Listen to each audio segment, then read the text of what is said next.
There exists in the archives of human economic history a pattern so consistent, so repeatable, that its presence should terrify anyone who understands its implications. I've spent the better part of 4 decades examining the skeletal remains of dead currencies, tracing the pathology of monetary collapse through the dusty ledgers of failed empires and ruined nations. And what I've discovered is this: currencies do not die randomly, nor do they perish from a single catastrophic blow. They die from a sequence of 5 specific triggers that appear with the regularity of a metronome, ticking away the final hours of a monetary system's existence. The United States dollar, the most powerful currency in human history, the backbone of global commerce for 8 decades, has already exhibited 3 of these 5 fatal symptoms.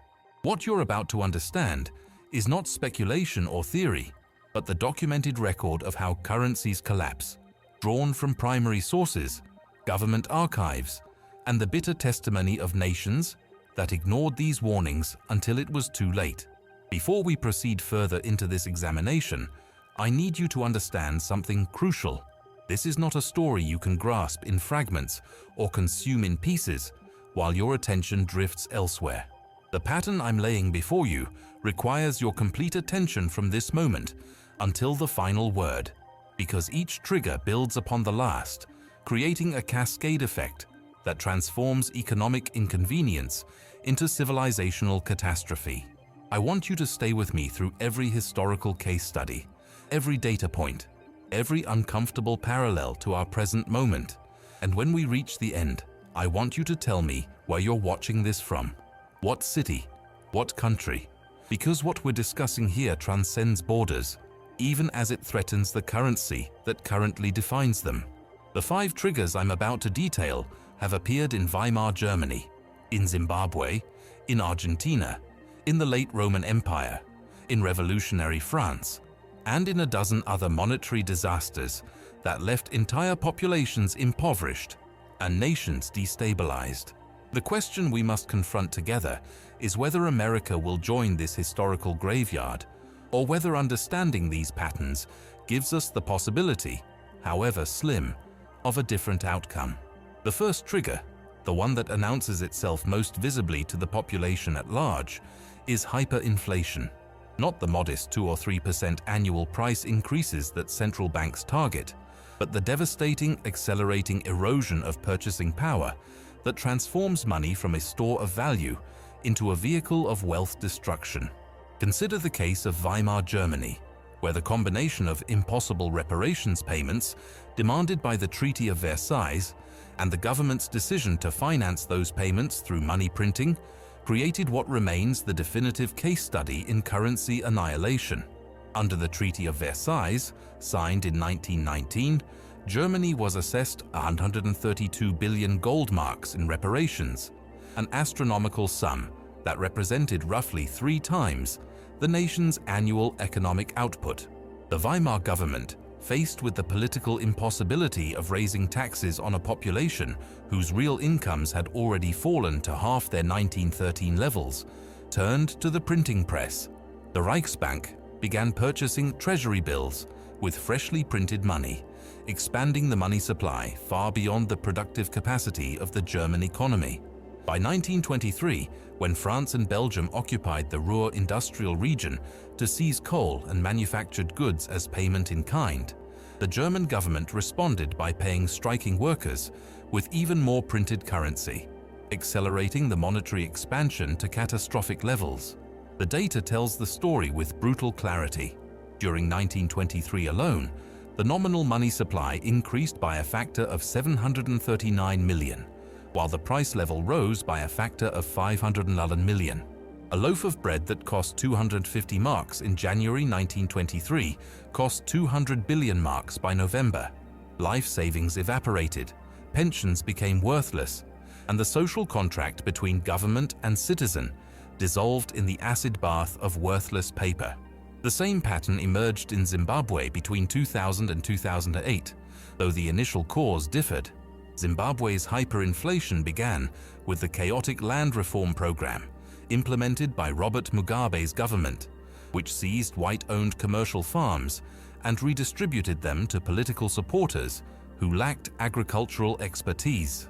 Agricultural output collapsed, foreign investment fled, and the government resorted to printing Zimbabwean dollars to finance its budget deficits and pay state employees.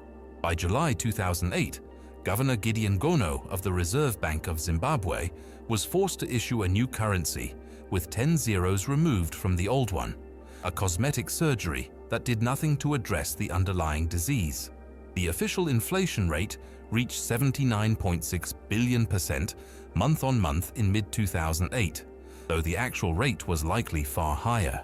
The currency became so worthless that by the end of 2008, the only surviving benchmark exchange rate was the United Nations rate of $1 to 35 quadrillion Zimbabwean dollars. Citizens abandoned their own currency entirely, conducting transactions in US dollars, South African rand, or through barter, a total vote of no confidence in their national monetary system. Argentina provides the third historical case, though Argentina's pattern has been one of recurring crises rather than a single catastrophic event. The country defaulted on its international sovereign debt in December 2001, a default totaling $81.8 billion that represented the largest sovereign debt default in history to that point. The peso, which had been pegged at 1-to-1 parity with the US dollar under the convertibility system, was floated and quickly devalued to nearly 4 pesos per dollar. Inflation surged to over 40%. Real GDP contracted by 11% in 2002, and foreign investment dried up completely. Argentina defaulted again in 2014 during a legal battle with holdout creditors, and yet again in May 2020 when it failed to pay $500 million to creditors, initiating a restructuring of $66 billion in debt.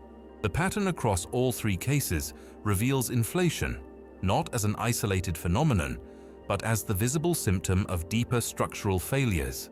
Governments spending far beyond their means, financing deficits through monetary expansion, and destroying the purchasing power of their citizens in the process.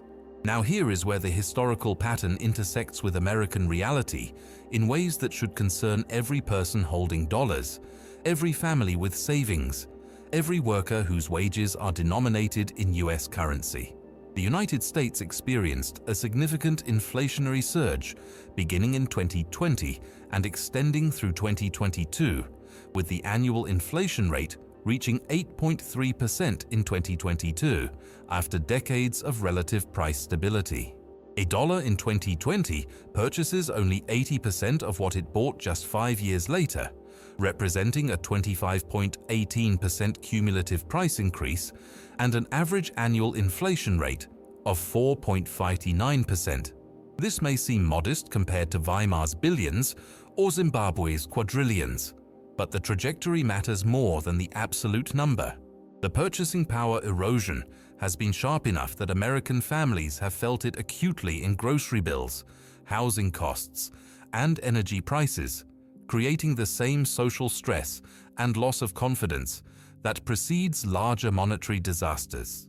The inflation was driven primarily by two factors: massive fiscal stimulus programs totaling trillions of dollars in response to the COVID-19 pandemic, and the Federal Reserve's quantitative easing programs that expanded the money supply far beyond historical norms.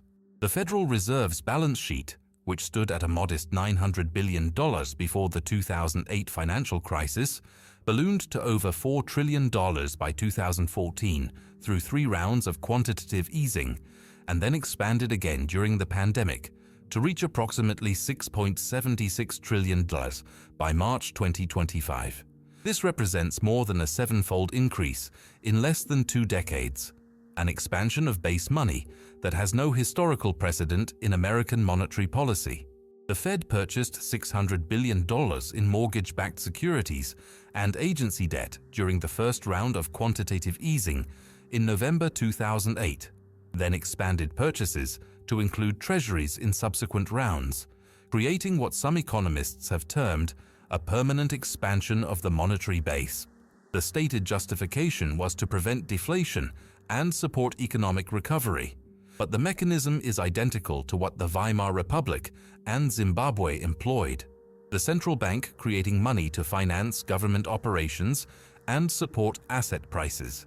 The scale differs, the rhetoric differs, but the fundamental process of expanding money supply beyond productive economic growth remains the same. The second trigger that precedes currency death is systemic institutional breakdown, the collapse of public confidence in the governmental, legal, and administrative structures that undergird monetary stability. This trigger is less visible than inflation, but potentially more devastating because it erodes the invisible foundation upon which all currency value ultimately rests. Trust. Zimbabwe again provides the clearest case study. The land seizures that began in 2000 were not merely economic mistakes, but fundamental violations of property rights and rule of law. International investors who had viewed Zimbabwe as a relatively stable African economy suddenly faced the reality that the government would confiscate legally owned property without compensation based purely on political considerations. The International Monetary Fund declared Zimbabwe in default, creditworthiness collapsed, and foreign currency inflows ceased. But the institutional breakdown went deeper than property seizures. The Reserve Bank under Governor Gono engaged in quasi-fiscal operations, using newly printed currency to fund government projects and politically connected businesses, turning the central bank from an independent monetary authority into a patronage machine. The banking sector, devastated by hyperinflation and government raids on foreign currency accounts, lost all credibility. When the Zimbabwe Stock Exchange was shut down in November 2008, during the height of the crisis, it symbolized the complete breakdown of normal economic institutions. Citizens no longer trusted their banks, their currency, their stock exchange, or their government, creating a total institutional collapse that made monetary stability impossible, regardless of what policy measures might be attempted. The Weimar case similarly involved institutional breakdown, though of a different character. The Treaty of Versailles imposed reparations that required payment in gold-backed marks or foreign currency, but simultaneously stripped Germany of economically productive territories, including Alsace-Lorraine and Upper Silesia, reducing the country's capacity to earn foreign exchange through exports. When Germany missed reparations payments in late 1922, France and Belgium occupied the Ruhr in January 1923, effectively seizing control of Germany's industrial heartland. The Weimar government called for passive resistance, paying striking workers to refuse cooperation with the occupation forces, but this meant paying wages for no production, further expanding the money supply while contracting economic output. The German population faced an impossible situation. Their government was both unable to meet its international obligations and unable to maintain domestic economic stability. Trust in governmental competence evaporated, political extremism surged, and the institutional legitimacy necessary for stable currency disappeared. By November 1923, the Weimar Republic's administrative system was approaching collapse. State services like railways and post offices were bankrupt, and real incomes had fallen to catastrophic levels. The currency's death was ultimately an institutional death, the result of a government that had lost all credibility with its own population and the international community. The American institutional landscape shows troubling parallels, though again not identical to historical precedents. Political polarization has reached levels not seen since the Civil War era, with fundamental disagreements about electoral legitimacy, constitutional interpretation, and the proper role of governmental institutions. Recurring debt ceiling crises, government shutdown threats, and partisan gridlock create uncertainty about whether the United States government can perform basic fiscal functions.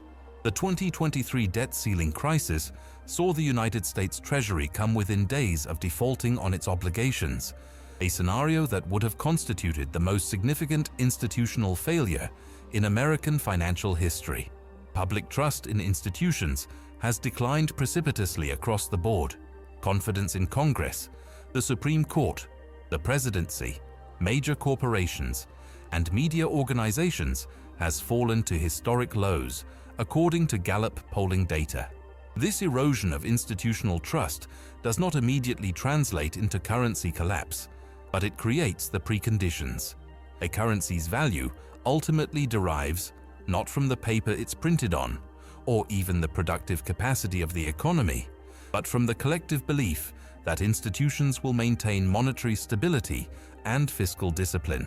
When that belief begins to crack, when citizens start to question whether their government can or will maintain the value of the currency, the second trigger has been activated.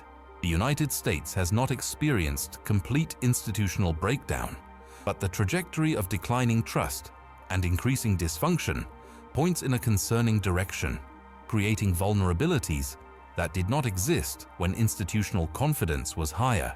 The third trigger that consistently appears before currency collapse is the unlimited expansion of the money supply, the systematic creation of currency far beyond the productive capacity of the underlying economy. This is not merely inflation's cause, but its mechanism, the literal printing or digital creation of money to finance governmental operations that tax revenues cannot support. The historical record on this point is unambiguous and brutal in its consistency. Every major currency collapse in the modern era has been preceded by a period in which the central bank or monetary authority abandoned restraint and began creating money to solve fiscal problems that should have been addressed through spending cuts or revenue increases. The Weimar Republic's Reichsbank, as we discussed, purchased government treasury bills with freshly created marks, expanding the monetary base by factors of millions during 1923 alone. Zimbabwe's Reserve Bank, under Gideon Gono, printed Zimbabwean dollars to pay government salaries and fund politically connected projects, increasing the money supply so rapidly that the currency became literally worthless within months. Argentina's central bank has repeatedly monetized government debt, financing budget deficits through currency creation rather than bond sales to legitimate investors, creating a cycle of devaluation and inflation that has persisted for decades. The pattern holds because the mathematics of monetary economics are ultimately inescapable.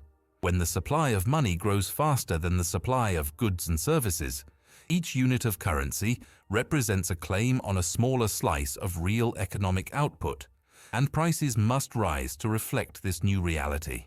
The United States Federal Reserve has engaged in monetary expansion on a scale that would have been considered impossible or reckless by previous generations of central bankers.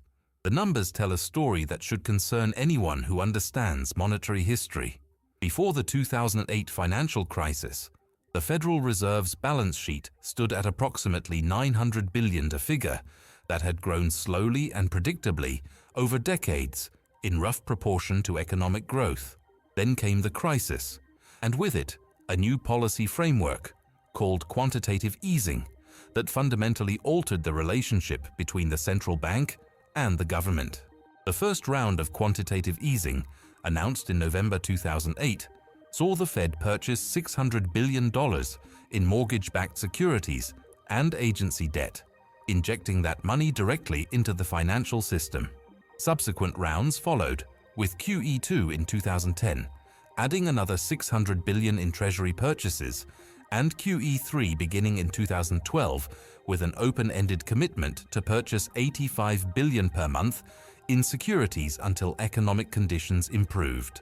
By early 2014, the Federal Reserve's balance sheet had expanded to over $4 trillion, representing a more than fourfold increase in just 6 years. This was unprecedented in American monetary history, a peacetime expansion of the monetary base that had no historical parallel. Then came the pandemic, and with it an even more dramatic expansion. The Fed's balance sheet exploded to approximately $9 trillion by April 2022, as the central bank purchased massive quantities of treasury securities and mortgage-backed securities to support financial markets and fund government pandemic response programs. Though the Fed has since reduced its balance sheet through quantitative tightening, it still stood at approximately $6.76 trillion as of March 2025, representing a more than seven-fold increase from pre-crisis levels. This expansion has been justified by Federal Reserve officials and many economists as necessary to prevent deflation, support economic recovery, and maintain financial stability. But the mechanism is functionally identical to what destroyed the Weimar mark and the Zimbabwean dollar, the central bank creating money to support government operations and asset prices. The scale is different, the sophistication is greater, the rhetoric is more academic, but the fundamental process of expanding the money supply far beyond historical norms remains the same. The inflation surge that hit the United States beginning in 2020 was not a mysterious phenomenon, but the entirely predictable result of combining massive fiscal stimulus, totaling trillions of dollars, with unprecedented monetary expansion. When the government creates trillions in new spending, while the Federal Reserve creates trillions in new money to purchase government debt, the result is too much money chasing too few goods, the classic definition of inflation. The fact that this inflation appeared with a lag of several months rather than immediately does not change the fundamental causation.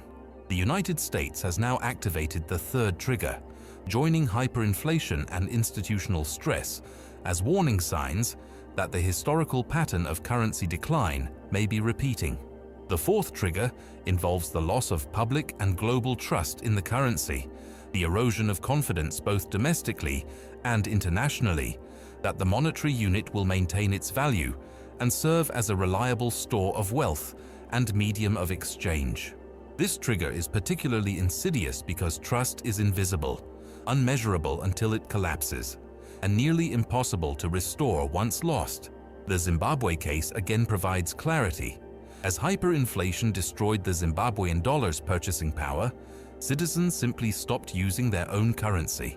By 2008, most transactions in Zimbabwe were conducted in US dollars or South African rand, brought in from outside the country, or obtained through black market currency exchanges.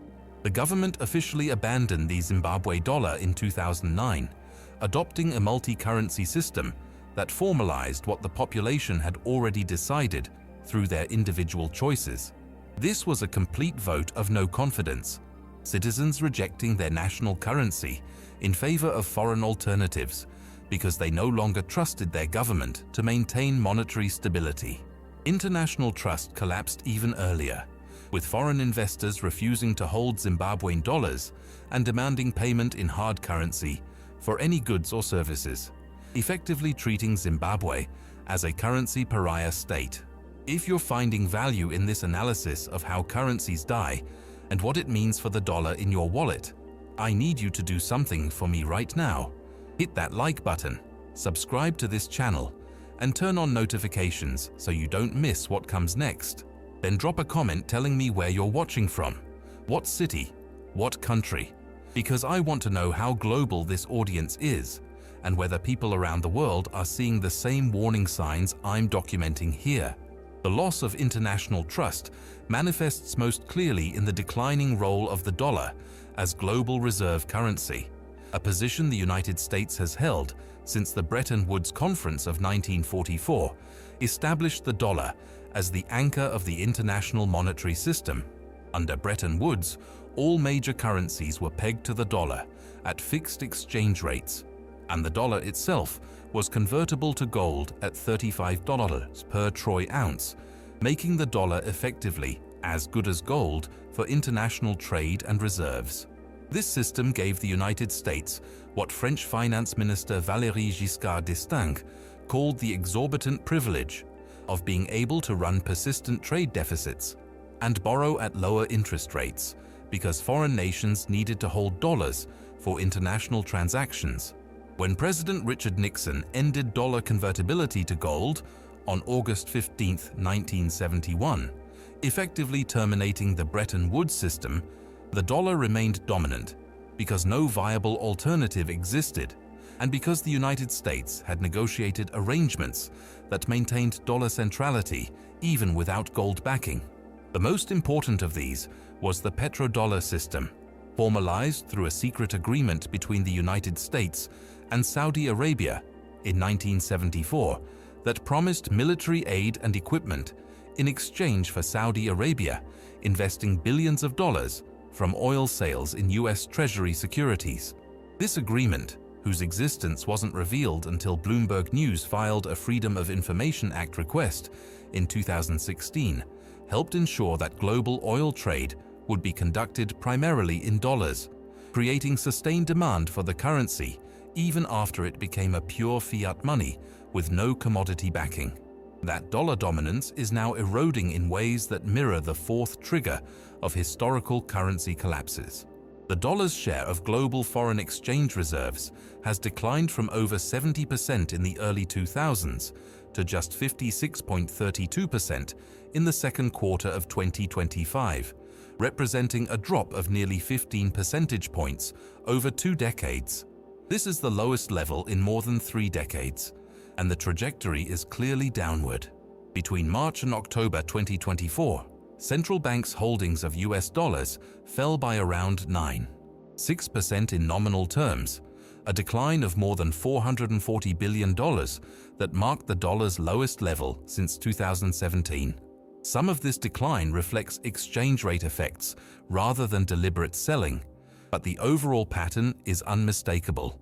Central banks worldwide are deliberately diversifying their reserves away from dollar concentration, treating heavy dollar holdings as a risk to be managed rather than a safe haven to be embraced. The reasons for this diversification are both economic and geopolitical.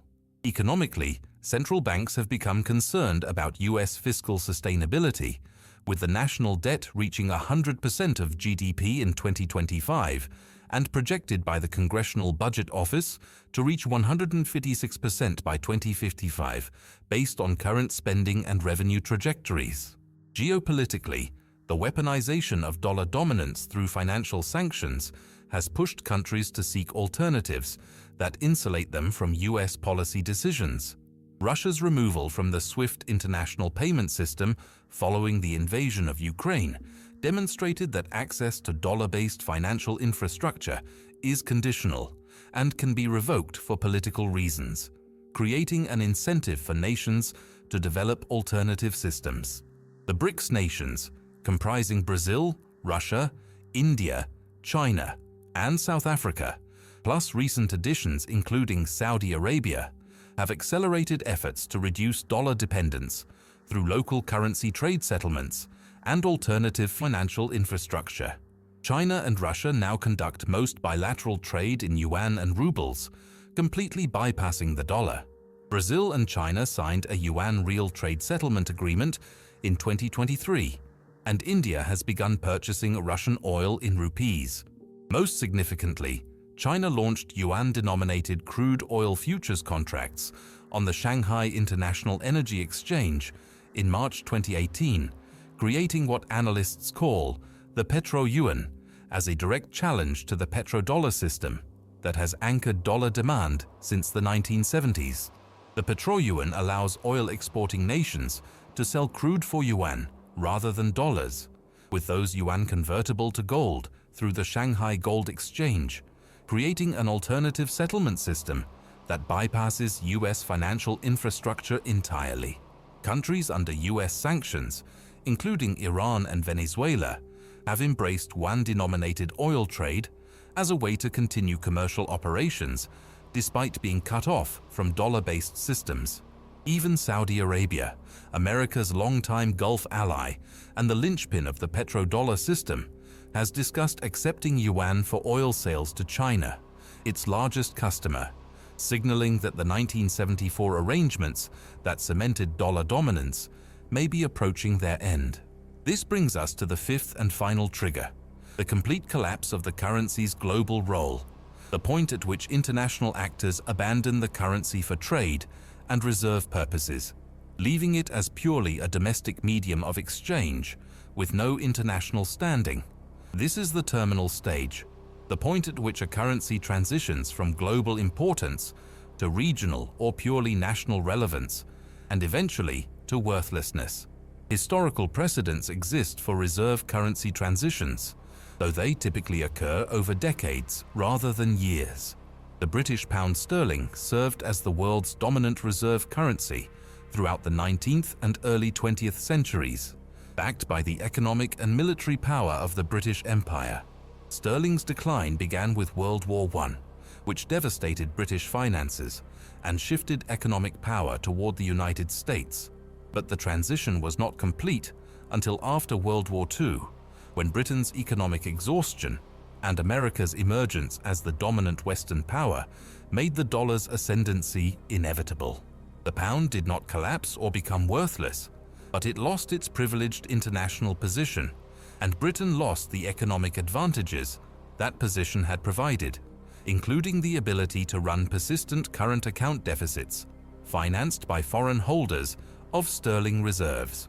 The question facing the United States is whether the dollar will experience a similar transition, a managed decline from reserve currency dominance to being merely one major currency among several, or whether the combination of triggers we've identified will produce something more catastrophic.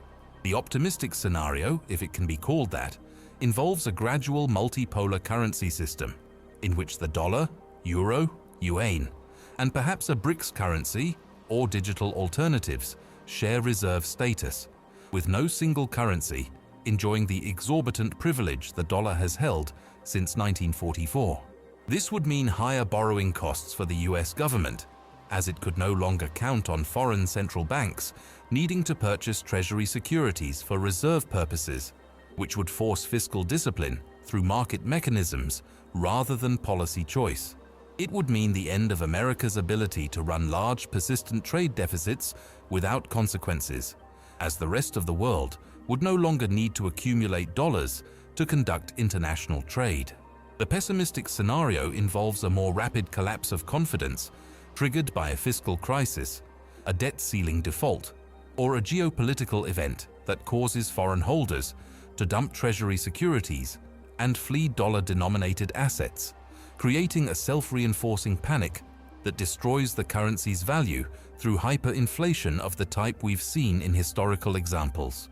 The crucial distinction between the United States and previous currency collapse cases is that America retains substantial economic and geopolitical advantages that buy time and create the possibility of avoiding the worst outcomes.